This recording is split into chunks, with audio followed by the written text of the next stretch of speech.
శ్రీశైల మహాక్షేత్రంలో వెలిసిన మల్లన్న జ్యోతిర్లింగ రూపమైతే ఇక్కడ ఉన్న మల్లికార్జున స్వామి వారు స్వయంభువు. కేవలం ఒక్కరు మాత్రమే వెళ్లగలిగే మార్గం. ఎంతో అదృష్టముంటే గాని ఇక్కడ ఉన్న స్వామివారి దర్శనం అవ్వదు. ఫ్రెండ్స్, ఈ రోజు 1,00,000 సంవత్సరాల క్రింద ఏర్పడిన గుహలో 800 సంవత్సరాల క్రితం ఘోరమైన తపస్సు చేసి మల్లికార్జున స్వామిలో ఐక్యమైన గొప్ప శివభక్తురాలైనటువంటి అక్క మహాదేవి గురించి మరియు అక్క మహాదేవి గుహలు చూపిస్తున్నాను.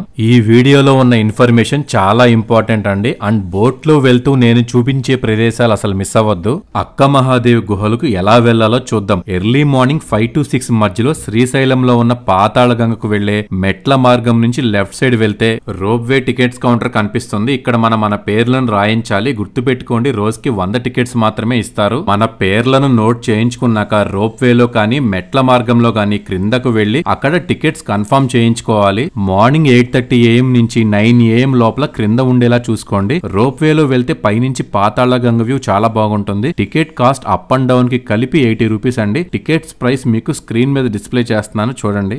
రోప్వేలో మీకు పైనుంచి వ్యూ చూపిస్తున్నాను చూడండి.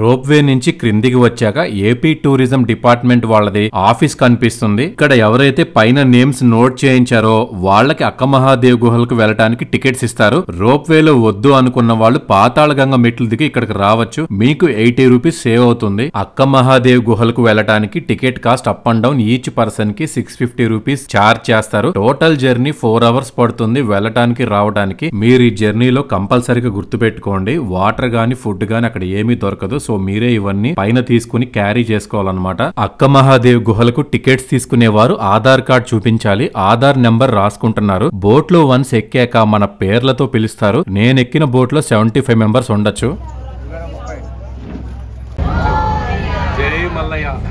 మనతో పాటు వస్తున్నటువంటి బోటు డ్రైవర్ మరొక వ్యక్తి. ఇప్పుడు అప్రాక్స్ 4 hours జర్నీలో మనల్ని సేఫ్ గా తీసుకుని వెళ్లి అక్కడ అక్క మహాదేవి చరిత్ర మరియు గుహలు కూడా ఎక్స్ప్లెయిన్ చేసి స్వయంభూగా వెలిసినటువంటి మల్లికార్జున స్వామి వారి దర్శనం చేయించి మళ్ళీ ఇక్కడికి మనల్ని సేఫ్ గా తీసుకుని వస్తారు.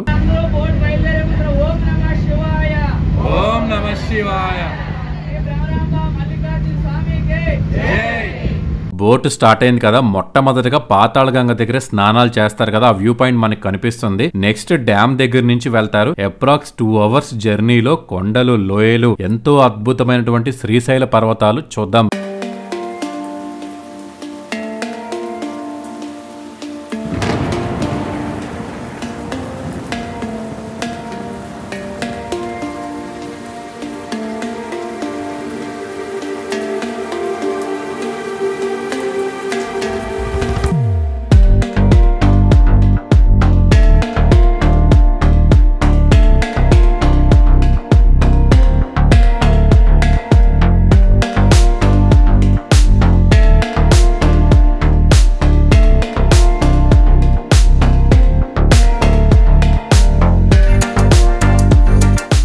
ఫ్రెండ్స్, ఇంతకు పూర్వం డ్యామ్ లేనప్పుడు తెలంగాణ నుంచి శ్రీశైలం వచ్చేవారు ఉత్తర ద్వారమైనటువంటి ఉమామహేశ్వరం మీదుగా అడవిలో నడుచుకుంటా నేను చూపిస్తున్నటువంటి చిన్న కొండ ఎక్కడానికి మీకు మెట్లు కనిపిస్తున్నాయి చూడండి. ఆ మెట్ల మీదుగా వెనక కనిపించేటువంటి పెద్ద పర్వతం అదంతా చుక్కల పర్వతం అంటారు. ఈ చుక్కల పర్వతంలోనే ఎన్నో రహస్యాలు దాగి ఉంటాయి. చుక్కల పర్వతం అంతా నడిచి మల్లమ్మ కన్నీరు దగ్గరికి చేరుకుంటారు. అక్కడ నుంచి శ్రీశైలంలోని ఆలయానికి వెళ్లి మల్లికార్జున స్వామిని మరియు భ్రమరాంబిక అమ్మవారిని దర్శనం చేసుకునేవారు. చేస్తున్నారు. ఒక 5 minutes నడిచి వెళ్తే అక్క మహాదేవ్ కేవ్స్ వస్తుంది.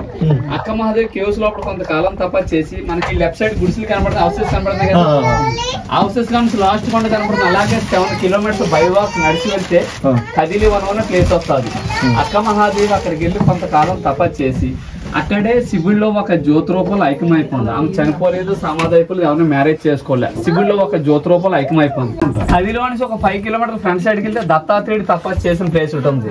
అక్కడ దత్త పాదాలు కొట్ట ఉంటాయి. అక్కడికి వెళ్ళాలంటే 3 days ప్యాకేజీ, అది కూడా 9 years బంద్లో ఉంది. టైగర్స్ ప్రాబ్లం ఆఫ్ చేశారు. ఓన్లీ అక్క మహాదేవ్ కేవ్సే.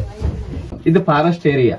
టైగర్ కాడ నుంచి చెరుపులు కానీ అన్ని ఉంటాయి. అందరూ కలిపెట్టు రావాలి, ఎవరు పడితే వెళ్ళొద్దు. ఇక్కడ నుంచి అప్రాక్స్ 500 meters నడవాలి, స్టెప్స్ ఉంటాయి. బోట్ డ్రైవర్ చెప్తున్నట్టు ఇదంతా ఫారెస్ట్ ఏరియా కాబట్టి అందరితో ఉండి అక్క మహాదేవి గుహలకు వెళ్లి స్వామివారిని దర్శనం చేసుకుని వచ్చేయడమే. ఇప్పుడు మీకు చూపిస్తున్నది శ్రీశైలం బ్యాక్ వాటర్స్ అండి. ఇదంతా అవతల వైపు ఉన్న కొండ దిగి కొంతమంది సాధకులు ఇటువైపు అక్క మహాదేవి గుహలలో తీవ్ర సాధన చేసేవాళ్ళు ఇప్పటికీ ఉంటారంట. కర్ణాటక మరియు మహారాష్ట్ర నుంచి వచ్చేవారు ఎక్కువ మంది అక్క మహాదేవి గుహలను చూడటానికి వస్తారు. మనతో వచ్చిన బోటు డ్రైవర్ అక్క మహాదేవి చరిత్ర ఎక్స్ప్లెయిన్ చేస్తారు. మహాదేవి 12 years తపస్సు చేసిన ప్లేస్. నేచురల్ కేవ్స్, ఎవరు తయారు చేసింది ఏం కాదు. ఇది ఎట్లా తయారై ఉంటది? ఇదంతా ఓన్లీ వాటర్ తో కొట్టుకుని ఏర్పడ్డది.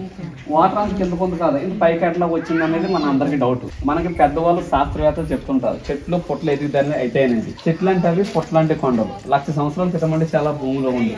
ఆ రోజుల్లో వాటర్ తో కొట్టుకుంటే ఎదుగుతాయని మనం కూడా చిన్నప్పుడు ఎంతే ఉంటాం. ఎదిగినంతటితో స్టాప్ అన్నమాట. ఎంతగానో ఎదుగుదల అయితే మనం ఇల్లు కట్టుకోగలమా? చెట్టు అనేది ప్రతి సంవత్సరం ఆకి ఇడిస్తుంది, ఎడవదా? ఇడిసినప్పుడు కొమ్మ సాగుతుంది. అదే ప్రకృతి ధర్మం. చెట్లు పుట్టలు కూడా ఎదుగుదల అయితేనే ఉంటాయి. పటానికి తేడా ఏమైనా ఉందా? డిఫరెన్స్ ఏం కనబడుతుంది? డిఫరెన్స్ ఆమెకి డ్రెస్ లేదు, పూర హెయిర్స్. ఆమెకు ఆ పరిస్థితి ఎట్లా వచ్చిందని చెప్తాను. అక్క మహాదేవి వచ్చింది 800 years బ్యాక్ స్టోరీ. 100-200 సంవత్సరాలు కాదు, 800 సంవత్సరాలు. 800 సంవత్సరాల క్రితం అంటే నల్లమల్ల ఫారెస్ట్ చాలా పెద్ద ఫారెస్ట్. అందు జంతువుల మధ్య కూడా ఇక్కడ ధ్యానం చేసుకుంటారు. అక్క మహాదేవి లింగాయతులు. ఆమె కర్ణాటక రాష్ట్రంలోని శివమోగా జిల్లాలోని ఉడతడి అనే గ్రామంలో జన్మించింది. అసలు పేరు మహాదేవి. చిన్నప్పటి నుండి శివుడి ధ్యానంలోనే ఉండి తన జీవితాన్ని పరమేశ్వరుడి సేవలో అంకితం చేసింది. ఆ రాజ్యాన్ని ఏలే కౌశిక మహారాజు యుక్త వయసుకు వచ్చినటువంటి అక్క మహాదేవి అందాన్ని చూసి మనసు పడ్డాడు. వివాహం చేసుకుంటే ఆమెనే చేసుకోవాలని అనుకున్నాడు. కానీ మహాదేవి మనసు అప్పటికే పరమేశ్వరుని మీద లగ్నమై ఉంది. అయినప్పటికీ మహారాజు మాట ధిక్కరిస్తే తన కుటుంబానికి కష్టాలు తప్పవు. అందుకే మహారాజుని పెళ్లి చేసుకునేందుకు అంగీకరించిన మహాదేవి 3 షరతులు విధించింది. ఆ షరతులు అంగీకరించిన మహారాజు వివాహం చేసుకున్నాడు. ఆమె ఎప్పుడు శంకరుడి ధ్యానంలోనే ఉండేది. ఆమె కోసం ఎదురు చూసి మహారాజు అక్క మహాదేవి షరతులను అతిక్రమించాడు. రాజమందిరం నుంచి వెళ్లిపోతున్న అక్క మహాదేవిని వస్త్రాలు నగలు అన్ని ఇక్కడే వదిలేసి వెళ్లని మహారాజు ఆజ్ఞాపించడంతో ఆమె నిండు సభలో వస్త్రాలు నగలు విడిచి నగ్నంగా నడుచుకుంటూ వెళ్లిపోయింది. తన కేశాలను మరింత పెద్దవిగా చేసి శరీరాన్ని కప్పివేసి గురుదర్శనం చేసుకుంటుంది. అప్పటి నుండి మహాదేవి వస్త్రాలు ధరింపగా జీవితాంతం కేశాంబరిగానే ఉండిపోయింది.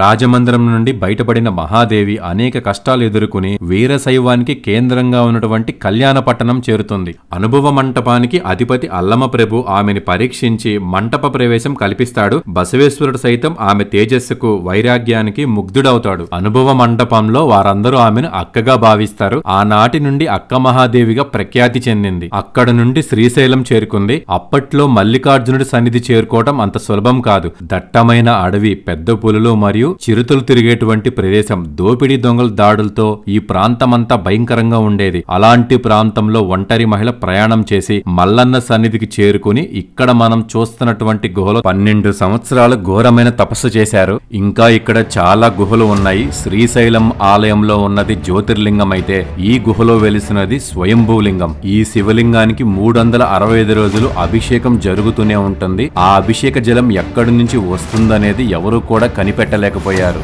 అక్క మహాదేవి ఈ గుహలలో 12 సంవత్సరాలు తపస్సు చేసి పక్కనే 7 కిలోమీటర్ దూరంలో ఉన్నటువంటి కదిలీవనంకి వెళ్లి అక్కడ కొంతకాలం తపస్సు చేసి మల్లికార్జున స్వామిలో ఐక్యమయ్యారు. అక్క ఎక్కడా కూడా చనిపోయినట్లు గాని సమాధి ఉందని కూడా ఎవరూ చెప్పరు. ఆమెకు సంబంధించినటువంటి ఆనవాళ్లు మిగిలింది ఈ గుహ మాత్రమే. కర్ణాటక నుంచి కొన్ని వేల మంది భక్తులు ఉగాదికి అక్క మహాదేవి దర్శనానికి వస్తారు.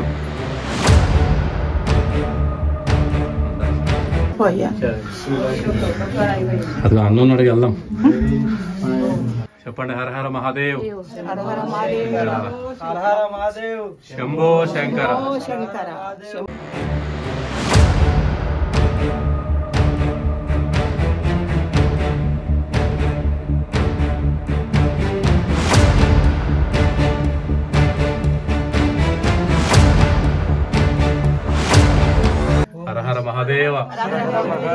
శంభో శంకర మహాదేవ మహాదేవ మల్లికార్జున శరణం మమ. కేవలం ఒక్కరు మాత్రమే వెళ్ళగలిగే మార్గం. ఎంతో అదృష్టం ఉంటే గాని ఇక్కడ ఉన్న స్వామివారి దర్శనం అవ్వదు. స్వామివారి గుహలో లోపల ఉండటం వలన ఒక్కరు వెళ్లి దర్శనం చేసుకుని వస్తే కాని ఇంకొకరు వెళ్ళటానికి ఉండదు. పిల్లలతో వచ్చిన వారు ఎక్కువసేపు ఈ గుహలో ఉండద్దు. స్వామి దర్శనం అవ్వగానే వెంటనే బయటకు వచ్చేయండి.